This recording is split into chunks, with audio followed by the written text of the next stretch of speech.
How to log out Snapchat Web from phone. Hey guys, welcome back to our channel. So in order to log out of Snapchat Web from your phone, you can do this. First, log out directly on Snapchat Web. So open your phone's browser and go to web.snapchat.com.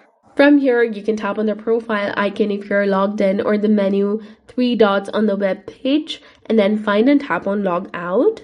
Another thing you can do is you can log out remotely via Snapchat app. So for that, open your Snapchat application, tap on your profile picture icon in the top left corner of your screen, and then tap on the gear icon in the top right to access the settings. You need to scroll down and tap on Session Management, that is between language and app appearance. And here you will see the list of browser or any devices where you are logged in. You can tap on this cross icon that is beside the sessions in order to log out yourself from the web or the device. This logs you out of all devices, including the Snapchat web. Or you can change your password and this will log you out of all devices, including the Snapchat web.